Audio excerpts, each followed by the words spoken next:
مکی صورت ہے، 55 نمبر سورہ ہجر کے بعد نازل ہے۔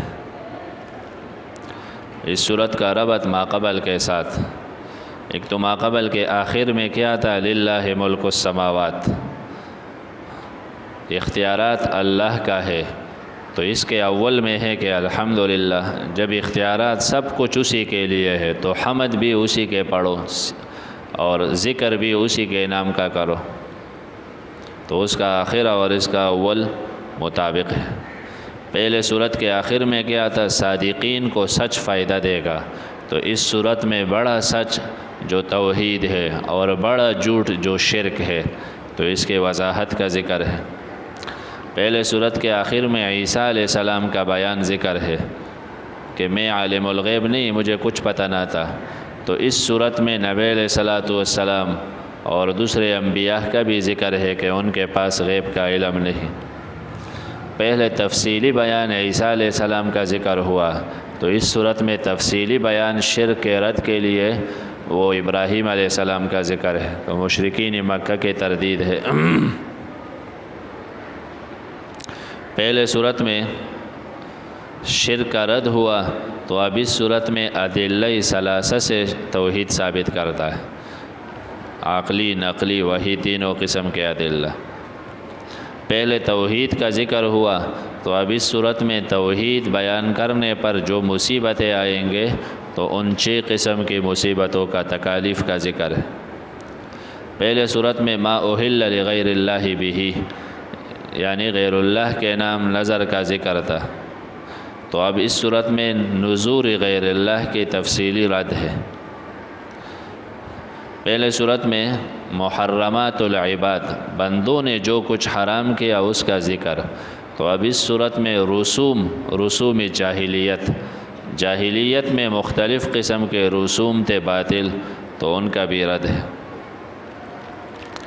پہلے صورت کے آخر میں مشرکین بالعباد الصالحین، جو نیک انبیاء کے نام شرک کرتے ہیں، اولیاء کے نام، تو اس صورت میں مشرکین کے باقی سارے اقسام کی تردید ہے، مشرکین بالجن بالکواکب، ان کے تردید۔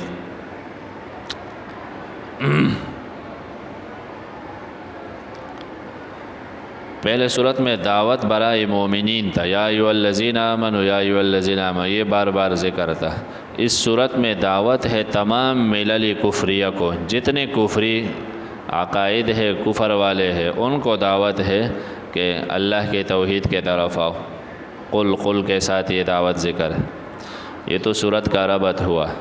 نمبر 2، صورت کا دعویٰ کیا ہے، تو اس صورت کا دعویٰ آسان ہے، شرک کے تمام اقسام کے رد ہے اور توحید کا اثبات ہے۔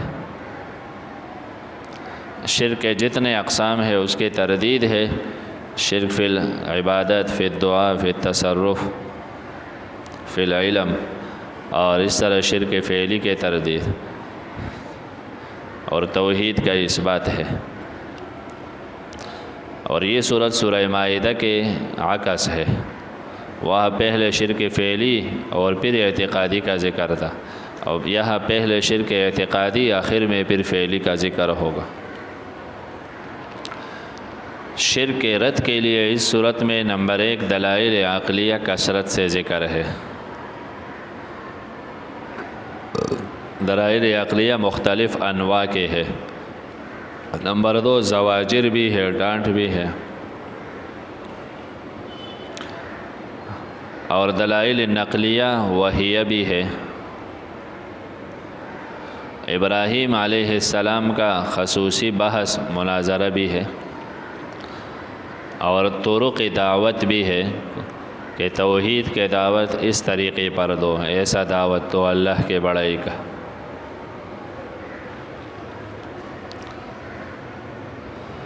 سورت کا خلاصہ یہ ہے کہ یہ سورت 2 حصوں پر ہے۔ پہلا حصہ آیات 118 تک، یعنی 8ویں پارے کے پہلے صفحے میں ہے، فَكُلُوا مِمَّا ذُكِرَ اسْمُ اللَّهِ، یہ پہلا حصہ ہے، اس میں شرک اعتقادی کا ذکر ہے۔ پھر دوسرے حصے میں شرک فعلی، حلال و حرام کا ذکر ہے۔ اب یہ پہلے حصے میں ابواب ہوں گے، یعنی ایک ایک سبق ہوگا۔ یہ پہلا سبق 12 نمبر آیات تک، قل لمن ما فی السماوات والارض تک، اور اس میں عجیب ترتیب ہے۔ شروع میں دعوی توحید ہے الحمدللہ، تو پھر 3 دلائل عقلیہ ہے اس پر، اس دعوی توحید پر۔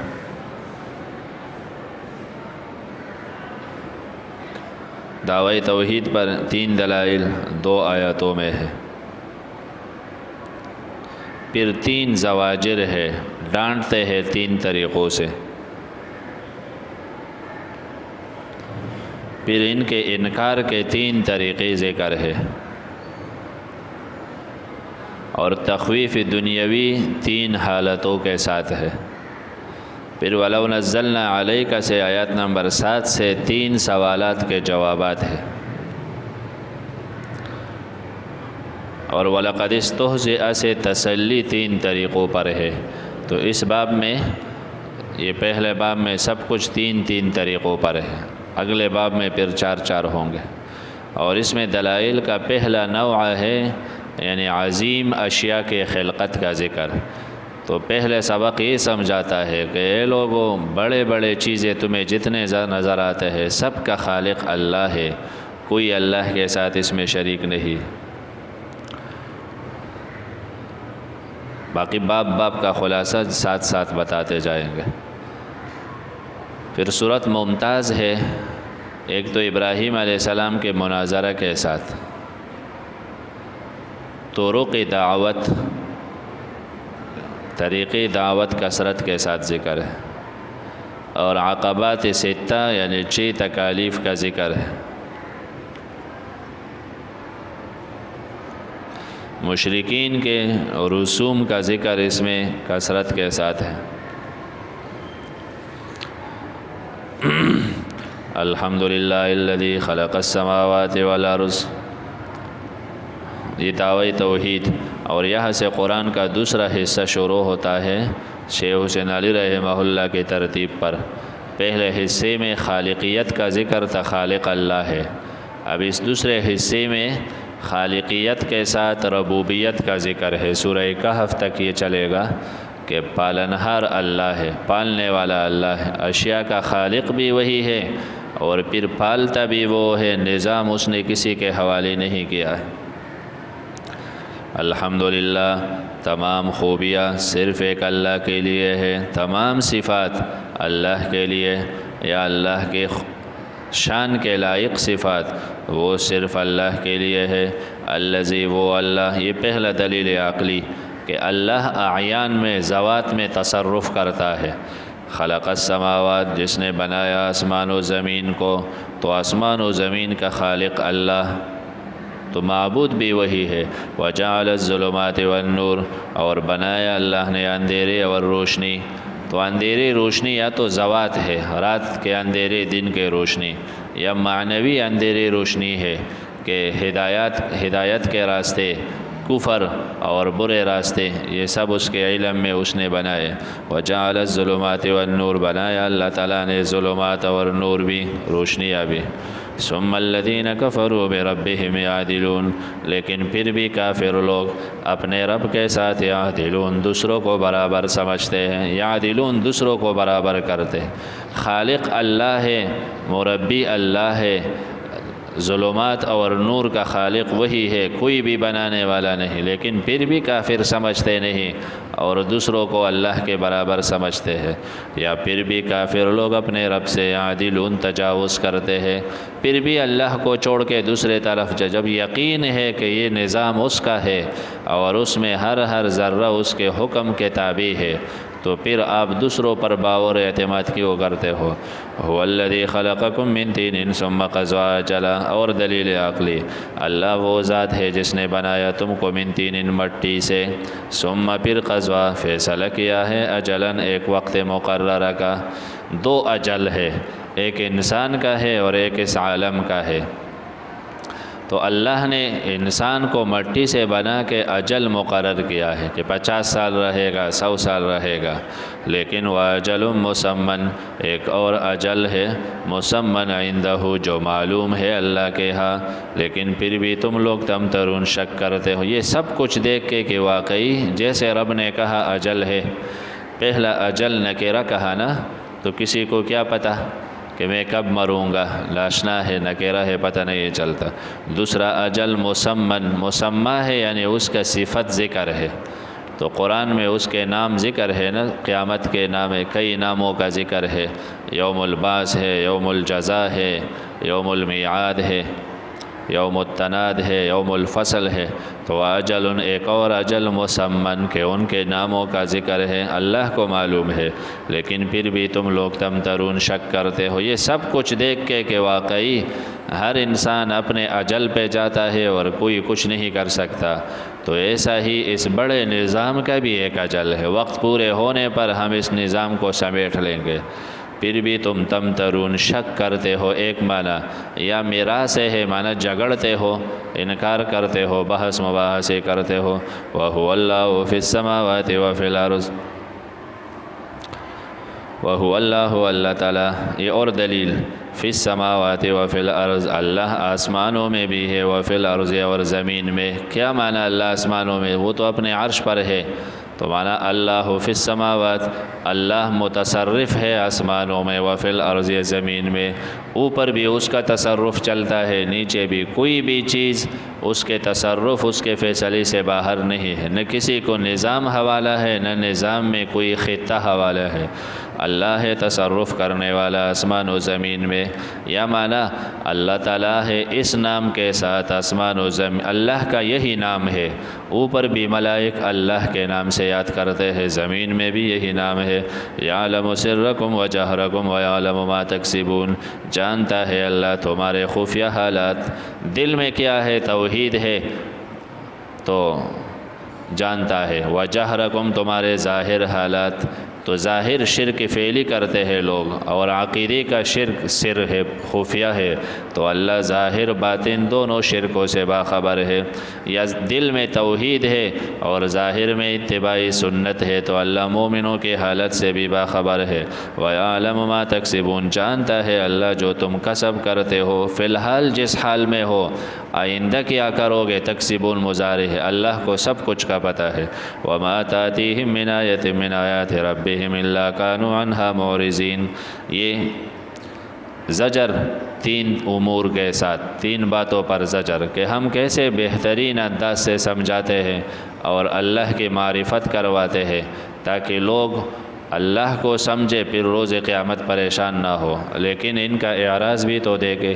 وَمَا تَأْتِيهِمْ، نہیں آتا ان لوگوں کے پاس، مِنْ آیَةٍ کوئی نشانی رب کی نشانیوں میں سے، کوئی حکم رب کے احکام میں سے، کوئی دلیل رب کے دلائل میں سے، مگر ہے یہ لوگ کہ اس سے معرضین اعراض کرتا ہے۔ تو زجر نمبر 1 اعراض پر، یہ رخ پھیرتے ہیں، اعراض کرتے ہیں۔ نمبر 2 فقد کذبوا بالحق، تکذیب کرتے، اعراض کرتے ہیں دل سے اور زبان سے پھر جھٹلاتے بھی ہے۔ یقیناً جھٹلایا انہوں نے بالحق، حق کو، قرآن کو، توحید کو، آخرت کو، لما جاءہم، جب آیا ان کے پاس قرآن آیا، انہوں نے جھٹلایا اور قرآن کا حق ادا نہ کیا، لیکن فسوف یاتیہم، عن قریب آئے گا ان کے پاس، انباء ما، خبر وہ کہ تھے یہ لوگ یستہزئون، اس کے ساتھ مذاق کیا کرتے تھے۔ تو تیسرا زجر استہزاء پر، دل سے اعراض کرتے ہیں اور پھر زبان سے جھٹلاتے بھی ہے، اور پھر آگے نکل کے تو مذاق بھی اڑاتا ہے کہ یہ لوگ آخرت کے باتیں فضول ہے، قرآن کو عام کتاب کے طرح سمجھتے ہیں۔ الم یروا کما اہلکنا، یہ تخویف دنیاوی اور ساتھ 3 احوال، تخویف دنیاوی 3 حالات پر۔ اور الم یروا، کیا یہ لوگ دیکھتے نہیں کہ کتنے ہلاک کر ڈالے ہم نے ان سے پہلے، من قرن صدیہ، قرن نسل، دیکھتے نہیں کتنے نسلوں کو، قوم عاد، قوم لوط، قوم سمود، یہ دنیا میں کتنے لوگ آئے، تو کیا ہم نے ان کو بلا وجہ ہلاک کیا؟ ان سے ہمارے کوئی ذاتی دشمنی تھی؟ نہیں۔ مکناہم، ہم نے ٹھکانہ دیا تھا ان کو فی الارض، زمین میں، ہم نے ان کو بہترین رہنے کے مقامات دی۔ ما وہ لم نمکن لکم، کہ ہم نے وہ ٹھکانے نہیں دی ہے تمہیں۔ وارسلنا، ہم نے ان کو اتنے طاقتوں سے نوازا کہ وہ بات کے لوگوں کے نہیں ہے، وہ طاقتور لوگ تھے۔ وارسلنا السماء علیہم، ہم نے برسایا ان پر السماء، بارش، سما معنی بارش، ہم نے بارش برسایا ان پر مدرارن، پے در پہ، ان پر نعمتیں کی، بارش برسایا، باغات بنے، سب کچھ دے کے، لیکن ان سے مطالبہ کیا کہ پیغمبر کے مانو، اللہ کی کتاب کے قدر کرو۔ وجعلنا الانہار، اور ہم نے بنائے نہریں جو بہہ رہی تھی من تحتہم، ان کے نیچے، یعنی ان کے محلات اور ان کے درختوں کے نیچے۔ تو یہ سب نعمتیں دے کے ہمارا کوئی دشمنی نہ تھی ان سے، لیکن جب ہم نے انبیاء بھیجے کہ ان کا قدر کرے اور میرے احکامات کو مانے، نہیں مانے وہ، تو کیا ہوا؟ فَأَهْلَكْنَاهُمْ، ہم نے ہلاک کر ڈالا ان کو، بِذُنُوبِهِمْ، ان کی گناہوں کے پاداش میں، وَأَنشَأْنَا مِن بَعْدِهِمْ قَرْنًا آخَرِينَ، اور ہم نے پیدا کیے ان کے جانے کے بعد قرنًا آخرین، اور نسل کو۔ وہ ناکام ہو گئے، نہیں مانے تو تباہ کر کے وہ ختم ہو گئے، ان کے جانے کے بعد اور نسل کو آباد کیا تاکہ یہ حکم کی موافقت کر کے، تابعداری کر کے کامیاب ہو جائے، لیکن وہ بھی ایسے ثابت ہو گئے۔ وَلَوْ نَزَّلْنَا عَلَيْكَ كِتَابًا فِي قِرْطَاسٍ، یہ واضح بیانات سن کے تو مشرکین کافر کیا بولتا ہے کہ قرآن میں شک ہے ہمیں، اگر آپ کوئی ایسا کتاب لے کے آئے کہ ہم صبح اٹھ کے اپنے ہاتھوں سے مس کر کے پتہ چلے ہاں یہ واقعی اوپر کا کتاب ہے، تو پھر مانیں گے۔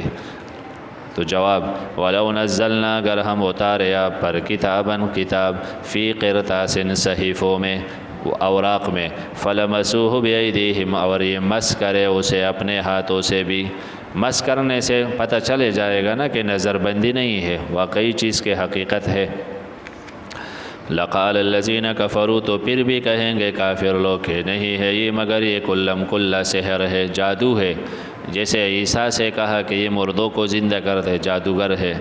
تو اگر ایسا قرآن دے کے بھی تو پھر بھی کہیں گے کہ نہیں، ہمارے نظروں پر جادو ہے اور اس نے ہمارے سامنے ایسے کتاب لایا۔ جو مانتے ہیں وہ تو دلیل میں غور کر کے مانتے ہیں، جو نہیں مانتے زدی ہے وہ پھر بھی نہیں مانیں گے۔ دوسرے اشکال کا جواب، وقالو، کہتے ہیں یہ لوگ، لولا انزل علیہ ملک، کیوں نہیں اترتا اس نبی پر ملکن، کوئی ملک، فرشتہ اوپر سے کیوں نہیں، اس کے ساتھ ہمیں نظر آئے کہ آگے پیچھے ملائک کے گارڈ ہو، یہ تو اللہ کا قاصد ہے۔ تو یہ مذاق اڑاتے تھے۔ جواب، ملک تو وہی لے کے آتا ہے، اور تم جو ملک مانتے ہو تو اس کے بعد کیا ہوگا؟ تم نہیں مانو گے تو پھر وہ سزا دے گا۔ وہ ملک اگر ہم بھیج دیں وہ بھیج دیں گے، لیکن وہ ملک آنے کے بعد پھر عمل کا موقع نہیں ہوگا، تو وہ پھر اسرائیل آ کے جب روح لینے آئیں گے پھر سب کچھ دیکھو گے، لیکن پھر فائدہ نہیں ہوگا۔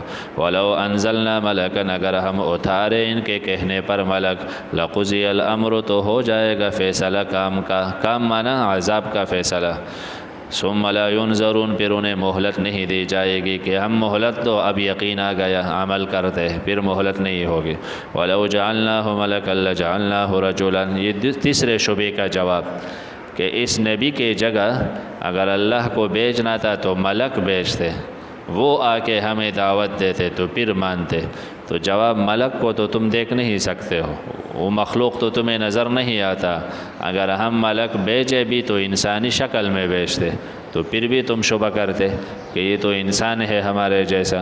وَلَوْ جَعَلْنَاهُ، اگر ہم بنا دیتے اس پیغمبر کو ملکن، ملک، لَجَعَلْنَاهُ، تو ہم بنا دیتے اس کو رجلاً، رجل، انسانی شکل پر، تو لَلَبَسْنَا عَلَيْهِمْ، ہم خلط ملط کرتے ان پر، ما یلبسون، وہ جو ابھی یہ خلط میں پڑے ہیں، ابھی جو ان پر اشتباہ ہے تو یہ اشتباہ پھر بھی ہم ڈالتے، تو یہ پھر بھی ایمان نہ لاتے۔ تو اب تسلی ہے داعی کو، آپ علیہ السلام کو، کہ ان کے ان سوالات کی وجہ سے کہ یہ کہتے ایسا ہو جاتا اچھا ہوتا، یا آپ ملک ہوتے تو پھر مانتے، ان باتوں کی وجہ سے دل چھوٹا نہ کرے۔ یہ صرف آپ کے ساتھ نہیں ہے، یہ نوح علیہ السلام سے یہ اشکالات اور یہ ترتیب شروع ہے، لیکن ہر نبی نے صبر کی تاآن کہ اللہ کی مدد آپ پہنچے، آپ بھی برداشت کرے۔ وَلَقَدْ 3 طریقوں سے تسلی، وَلَقَدْ اسْتُهْزِئَ یقیناً مذاق اڑایا گیا بِرُسُلٍ بہت سے انبیاء کا، یا عظیم انبیاء کا، من قبل کا آپ کے آنے سے پہلے، فَحَاقَ بِالَّذِينَ سَخِرُوا پس نازل ہوگا، حاق معنی پیوس ہو گیا، ٹچ ہو گیا ان لوگوں پر، سخروا منہم جو مذاق کرتے تھے ان میں سے، کیا ٹچ ہو گیا؟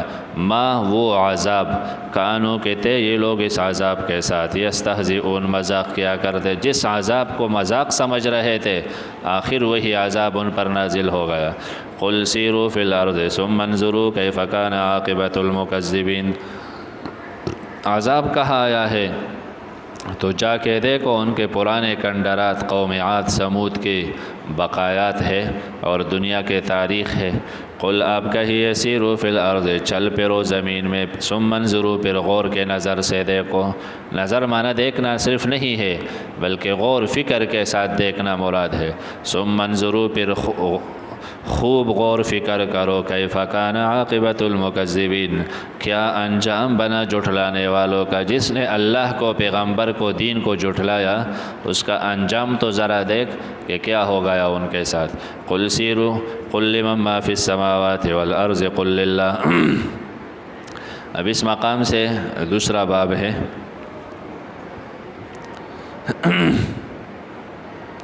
اور یہ باب چلے گا آیات نمبر 37 تک، وما من دابۃ فی الارض تک۔ اس میں دلائل کا دوسرا انداز ہے، پہلے دلائل الگ تھے، اس میں تصرف فی الاعیان تھا کہ ہر چیز کے ذات میں تصرف اللہ ہی کرتا ہے۔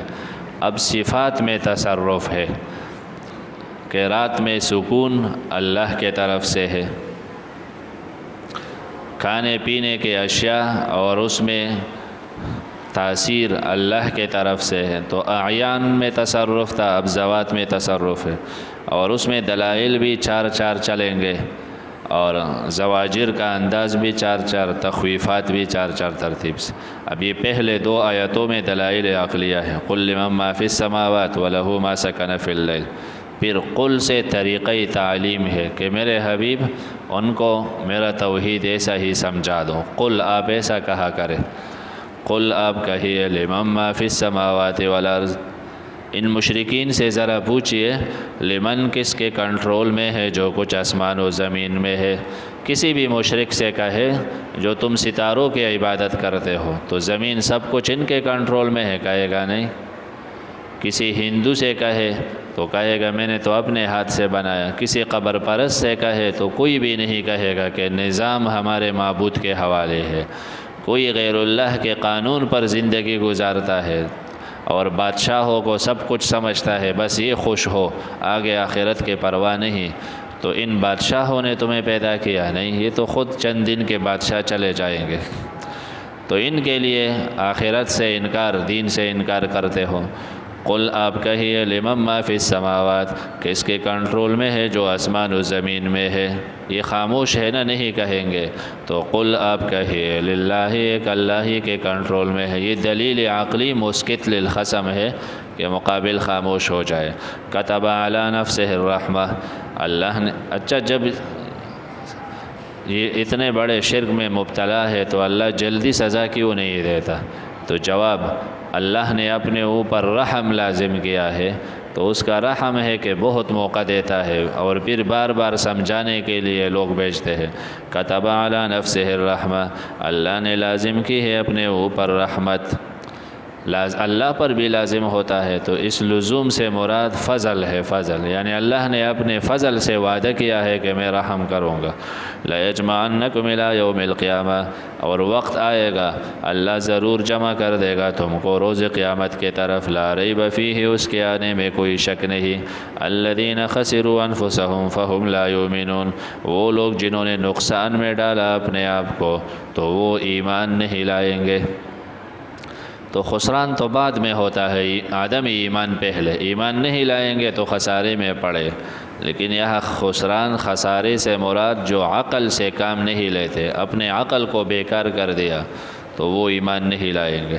یہ نشانی ہے کہ جو خسران میں ہے، تاوان میں، ان کی نشانی کیا ہے کہ وہ قرآن و حدیث سے دور ہوں گے۔ دین سے دور ہونا نشانی ہے کہ یہ روز قیامت خسارے والے لوگ ہیں۔ وَلَهُ مَا سَكَنَ فِي اللَّيْلِ وَالنَّهَارِ، اور دلیل عقلی خاص اللہ کے کنٹرول میں ہے جو مخلوق سکن فی اللیل، آرام کرتے ہیں رات کو، والنہار، اور دن کو، مانا وانتشر فی النہار، جو دن کو پھیل جاتے ہیں اور رات کو آرام کرتے ہیں، تو یہ اللہ تعالیٰ کے کنٹرول میں ہے۔ یا سکانہ مانا جو رہتے ہیں، تو پھر عام ہے اللہ کے کنٹرول میں ہے جو رہتے ہیں رات میں اور دن میں۔ تو دن رات میں جتنے مخلوق رہتے ہیں، زمانے بھی اس کے کنٹرول میں، زمانہ جن پر حاوی ہے تو وہ بھی اس کے کنٹرول میں ہے۔ وَهُوَ السَّمِيعُ الْعَلِيمُ، اللہ تعالیٰ سب کچھ سننے والا، جاننے والا ہے۔ اور طریقۂ تعلیم، اور اس میں اس بات توحید ہے۔ قل، آپ کہیے، غیر اللہ یتخذ ولیا، کیا میں اللہ کے سوا بنا ڈالو ولیا مددگار، کسی اور سے مدد طلب کرو مشکلات میں، جبکہ اللہ آسمان و زمین بنانے والا ہے۔ وہو یطعم، وہ کھلاتا ہے، ولا یطعم، اسے نہیں کھلایا جاتا۔ آپ کہیے، انی امرت ان اکون اول من اسلم، یہ کہے کہ اب اللہ کی عبادت کرو، آپ کو کس نے روکا؟ لیکن یہ کہ ہمارے ساتھ بھی دو، تو جواب دوسروں کے ساتھ نہیں دے سکتا۔ مجھے حکم، انی امرت، میں حکم دیا گیا ہو، ان اکون اول من اسلم، کہ میں ہو جاؤں سب سے پہلے تابعدار، بس اللہ ہی کے تابعدار، اور نہ بنو من المشرکین، مشرکین میں سے۔ اگر وہ گئے، ہمارے ساتھ گئے تو کیا ہوگا؟ تو جواب، انی اخاف، میں ڈرتا ہوں، ان عصیت ربی، اگر میں نافرمانی کرو اپنے رب کا، نافرمانی کرو تمہارے ساتھ ہو جاؤ، کفر میں شامل ہو جاؤ، یا یہ کہ تم مجھے کہتے ہو بس اپنا عبادت کرو، ہمیں کیوں چھیڑتے ہو کہ یہ برا ہے، یہ شرک ہے، یہ کفر ہے، تو ہمارے لوگوں کو کیوں ہم سے کاٹتے ہو، تم اللہ کی عبادت کرو۔ تو جواب، عصیت ربی، میں ڈرتا ہوں کہ اللہ کے نافرمانی کا، اور نافرمانی کیا، حق چھپا دو، مجھے حکم ہے بولو، لوگوں کو سمجھاؤ، تو اگر میں نہ بولو، خاموش ہو جاؤ، تو مجھے ڈر ہے مجھے عذاب عظیم ملے گا۔ من یصرف عنہ یومئذ، من وہ بندہ، یصرف عنہ، کہ ہٹایا گیا اس سے یہ عذاب، جس سے عذاب دور رکھا گیا، یومئذ، اس دن، فقد رحم، یقیناً اس پر رحم ہو گیا، بس وہ تو جنت چلا جائے گا۔ اور یہ عظیم واضح کامیابی ہے۔ وَإِن يَمْسَسْكَ اللَّهُ بِضُرٍّ فَلَا كَاشِفَ لَهُ إِلَّا هُوَ، یہ اور دلائل عقلیہ 17-18 دونوں میں دلائل ہے۔ وَإِن يَمْسَسْكَ اللَّهُ، اگر اللہ تعالیٰ پہنچا دے تمہیں معمولی تکلیف، تو نہیں ہے، ضر نکرہ ہے نا، معمولی تکلیف بھی اللہ پہنچا دے، ٹینشن ہے، کوئی بھی پریشانی ہے، تو فلا کاشف لہ الا ہو، نہیں ہے اسے ہٹانے والا مگر اللہ ہی ہے۔ آپ کو درد ہے، غم ہے، دکھ ہے، مالی بدنی جس قسم کی پریشانی ہے، تو لا، یا جس ہستی نے، تو وہ ہٹا سکتا ہے۔ وَإِن يَمْسَسْكَ بِخَيْرٍ، اگر اللہ پہنچانا چاہے آپ کو خیر، تو اللہ ہر چیز پر قادر ہے، پھر کوئی رکاوٹ بھی نہیں بن سکتا۔ تو آپ کا مشکل اور آپ کا خیر سب کچھ اس کے کنٹرول میں ہے، اس کو چھوڑ کر دوسرے سے طلب کرنا عبث ہے، اس میں فائدہ ہی نہیں۔ وَهُوَ الْقَاهِرُ فَوْقَ، آگے صورت میں ہے یونس میں وَإِن يُرِدْكَ، تو ارادہ کے بعد مس ہوتا ہے نا، ارادہ کرے تو پھر پہنچا دے، وہاں پہلی حالت ہے، یہاں دوسرے۔ وَهُوَ، اللہ تعالیٰ، الْقَاهِرُ فَوْقَ عِبَادِهِ، وہ غالب ہے، اوپر ہے اپنے بندوں کے، اپنے بندوں سے اوپر، وہ اپنے عرش پر مستوی ہے اور اوپر ہے، سلطنت اس کا ہے، قدرت اسی کا ہے۔ وَهُوَ الْحَكِيمُ الْخَبِيرُ، اللہ حکمت والا ہے، کسی کو خیر کسی کو شر، یمسسک بخیر یمسسک بضر، تو جس کو جس حال میں رکھ کے حکیم ہے، اس کے حکمتیں ہے، بس آپ اس پر راضی ہو۔ اور آپ یہ کہے پتہ نہیں، بعض جاہل کبھی زبان سے نکال لیتا ہے نا، پتہ نہیں اللہ سے بھول گیا ہو میں کیا ہو گیا، تو نہیں، خبیر ہے، سب کچھ اس کو پتہ ہے کہ تم کس حال میں ہو۔ قُلْ أَيُّ شَيْءٍ أَكْبَرُ شَهَادَةً، یہ اور طریقۂ تعلیم۔ اور اس میں اشارہ ہے کہ توحید کا عقیدہ دل میں مضبوط کرنے کے لیے تمسک بکتاب اللہ ضروری ہے۔ اللہ کی کتاب قرآن کو مضبوطی سے تامو گے تو عقیدہ مضبوط رہے گا، ورنہ توحید اس کے سوا دوسرے راستے سے پھر نہیں آ سکتا۔ تو قل اللہ وأوحی الی ھذا القرآن، مجھے قرآن کی وحی ہوئی اور اسی کے ذریعے میں تمہیں ڈراتا ہوں کہ یہ قرآن ہی ذریعہ ہے توحید کو مضبوطی سے تامنے کا۔ قرآن سے دور جائے تو پھر عقیدہ توحید میں گڑبڑ پیدا ہوتا ہے۔ قل آپ کہیے ای شیء، کون سی چیز ہے اکبر و شہادہ، سب سے بڑھ کر گواہی دینے والی۔ اچھا، آپ لوگوں کو کس چیز کی گواہی چاہیے؟ آپ مجھے کب مانو گے؟ آپ کو کس کی گواہی معتبر ہے؟ تو خاموش ہے نا، تو پھر قل آپ کہیے اللہ ہی ہے نا، اللہ سے بڑھ کر کسی کی گواہی ہو سکتا ہے؟ تو بندہ اللہ کے نام کا قسم اٹھا دے، یہ آخری حل ہے۔ تو اللہ ہے نا سب سے بڑھ کر گواہ، شہید بینی و بینکم، اللہ گواہ ہے میرے اور تمہارے درمیان۔ اللہ بیان دے، میں اللہ کو گواہ بنا کے پیش کرتا ہوں، اور اللہ نے کتاب اتارا، اللہ نے کتاب میں میرے نبوت کی گواہی دی ہے۔ وَأُوحِيَ إِلَيَّ هَذَا الْقُرْآنِ، مجھے وحی آئی ہے اس قرآن کے لیے، انذرکم بہ ومن بلغ، تاکہ میں ڈرا دو تم لوگوں کو اس قرآن کے ذریعے، ومن بلغ، اور جہاں جہاں بات پہنچ جائے، جس تک بات پہنچے بس ان کو ڈرا دیتا ہوں۔ تو اس سے پتہ چلا کہ آپ علیہ السلام کی نبوت قیامت تک ہے۔ لِأُنذِرَكُمْ، تمہیں ڈرا دو، اور تمہارے بعد جس کو بات پہنچے میں ان سب کے لیے نبی ہوں، سب کو ڈراتا ہوں۔ اِنَّكُمْ لَتَشْهَدُونَ، یہ ایک وقت دیوبند میں بڑا مناظرہ اس پر بھی آیا تھا کہ جن لوگوں تک بات نہ پہنچے اور وہ بالکل دیہات میں کسی چیز سے بے خبر ہو کے ان کو کسی نے اپنے زبان میں نہیں سمجھایا کہ اللہ ہے، پیغمبر ہے، تو ان کے لیے سزا ہوگی نہیں، کس نوعیت کی ہوگی۔ تو یہ ایک مسئلہ تھا۔ عبید اللہ سندھی رحمہ اللہ کہہ رہے تھے کہ نہیں، ان کو جب تک زبان میں نہ سمجھائے تو سزا کے حقدار نہیں، ناخبر ہے۔ وما كنا معذبین حتی نبعث رسولا۔ دوسرے علماء کہتے نہیں، عقل بھی ایک خبر دینے والا ہے اور وہ معلوم کریں گے۔ تو خیر اس پر مناظرہ ہوا، سندھی رحمہ اللہ بیٹھے، ایک طرف شان ورشا کشمیری رحمہ اللہ بیٹھے۔ تو سندھی صاحب نے ایک آیت یہ پیش کی، میں تمہیں ڈراتا ہوں ومن بلغ، اور جس کو بات پہنچائے میں ان کو ڈراتا ہوں، تو جن تک نہیں پہنچے تو ان کے لیے انذار نہیں۔ اس وقت شیخ الہند رحمہ اللہ سے کلاس میں پوچھا گیا تو اس نے کہا سزا کے نوعیت میں تو فرق ہے، جو سزا ظاہر ہے ابو جہل کے لیے ہے اتنے واضح دلائل کے بعد، وہ دوسرے کافروں کے لیے نہیں، جو باخبر کافروں کے لیے ہے وہ بے خبر کے لیے نہیں۔ تو ظلم تو اللہ کے ہاں نہیں، جتنا ظلم ہے اس حیثیت سے سزا ہو۔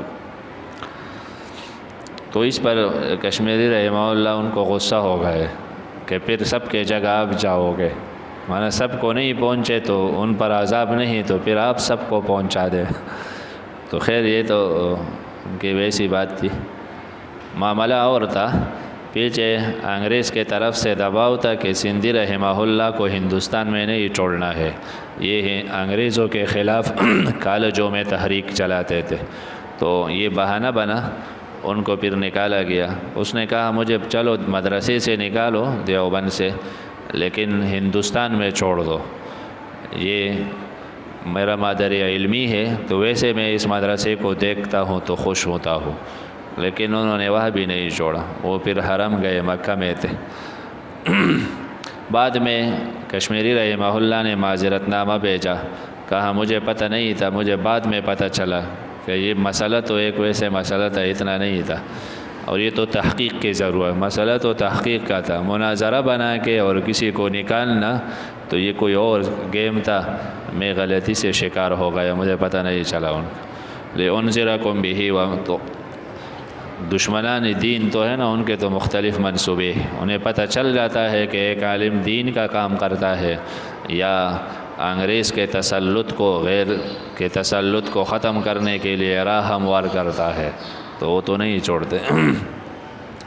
سارے بڑے تھے، اللہ تعالیٰ سب کے درجات بلند فرمائے۔ تو ویسے مسئلے کے لیے کہا اِنَّکُمْ لَتَشْهَدُونَ أَنَّ مَعَ اللَّهِ آلِهَةً أُخْرَىٰ، اِنَّکُمْ کیا تم لوگ لَتَشْهَدُونَ گواہی دیتے ہو کہ اللہ کے ساتھ آلہہ اور بھی ہے، تم یہ بیان دیتے ہو کہ کچھ اور بھی معبود ہے۔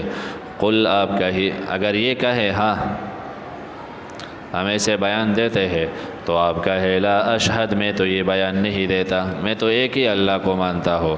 قل آپ کہیے یقیناً انما هو الہ واحد، اللہ تعالیٰ معبود ہے ایک، اور میں بیزار ہو اس سے جو تم شریک ٹھہراتے ہو۔ الذین آتیناہم الکتاب، دلیل نقلی اہل کتاب سے، یہ کہیں گے کہ کسی عالم کا فتویٰ دکھا دو پھر مانیں گے، تو جواب دیکھتے نہیں کہ یہود کے حق پرس علماء مان گئے اور عبداللہ ابن سلام ایسے لوگ ایمان لائے۔ الذین، وہ لوگ آتیناہم الکتاب کہ ہم نے دی ان کو کتاب، یعرفونہ جانتے ہیں اس نبی کو۔ تو یہ تو مکی صورت ہے، تو آپ علیہ السلام جو کچھ لایا اس کو جانتے ہیں، یعنی قرآن کو جانتا ہے جس طرح جانتے ہیں اپنے اولاد کو۔ الذین خسروا، جن لوگوں نے اپنے آپ کو تاوان میں ڈالا تو ایمان نہیں لائیں گے۔ اب زجر بالافتراء، یہ جھوٹ باندھتے ہیں۔ فمن ازلم، کون ہے بڑا ظالم اس سے جو گڑھ لے اللہ پر جھوٹ، او کذب بآیاتی، یا جھوٹ کی نسبت کرے اللہ کی کتابوں کی طرف۔ یقیناً بات یہ ہے کہ کامیاب نہیں ہوں گے ظالم لوگ۔ خلاصہ یہ بتا دوں کہ کامیابی نہیں ہے ظالم کے لیے، اور بڑا ظالم کون ہے جو حق جھٹلائے۔ اور یہ بہترین انداز ہے نا کہ ہم میں سے ایک نہ ایک ظالم ہے، ایک بندہ حق لا کے تو دوسرا انکار کرے، وہ ظالم ہے انکار کرنے والا، اور ایک بندہ حق کے نام پر جھوٹ بولے تو وہ بڑا ظالم ہے۔ تو اگر میں بڑا جھوٹ، یعنی میں جھوٹ بولتا ہوں اللہ پر، تو پھر تو مجھ سے بڑا ظالم نہیں، لیکن اگر میں سچا ہوں تم مجھے جھٹلاتے ہو، پھر تم سے بڑا ظالم نہیں۔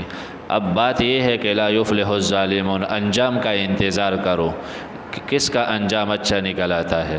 تو میں ظالم ہو تو میرا انجام خراب ہوگا، تم ہو تو تمہارا۔ تو اللہ نے اپنے نبی کو فتح دی، دین کو دنیا پر غلبہ دیا۔ افترا علی اللہ کذبا، اللہ پر جھوٹ باندھے تو بڑا ظالم، تو پھر تو میں ہوں اگر میں نے جھوٹ بولا۔ او کذب بآیاتی، یا اللہ کے آیتوں کو جھٹلائے، پھر تم ہوں گے اگر میں صحیح ہوں۔ اور انجام ظالم کا برا ہوتا ہے، تو انتظار کرو میں بھی تم بھی۔ وَيَوْمَ نَحْشُرُهُمْ جَمِيعًا، تخفیف اخروی، جس دن ہم جمع کریں گے ان سب کو، پھر کہیں گے مشرکین سے اَيْنَ شُرَكَاؤُكُمْ، کہاں ہے تمہارے معبود، کنتم تزعمون، کہ تم گمان کیا کرتے تھے۔ تمہیں سمجھایا جاتا اللہ کے سوا کوئی کام نہیں آتا، تم کہتے نہیں یہ اتنے بڑے لوگ ویسے پڑے ہیں، یہ دنیا تو کسی کے نظر کرم پر ہے، تو تم یہ باتیں کرتے تھے۔ ثم لم تکن فتنتہم، پھر نہیں ہوگا اس دن فتنتہم، ان کا بہانہ، یہاں فتنے سے مراد ان کا عذر، بہانہ، وہاں یہ کیا بہانہ کریں گے، واللہ، اللہ کے قسم، ربنا، اے ہمارے رب نہیں تھے ہم مشرک، اللہ کے قسم ربنا، جو ہمارا رب ہے، نہ تھے ہم شرک کرنے والے۔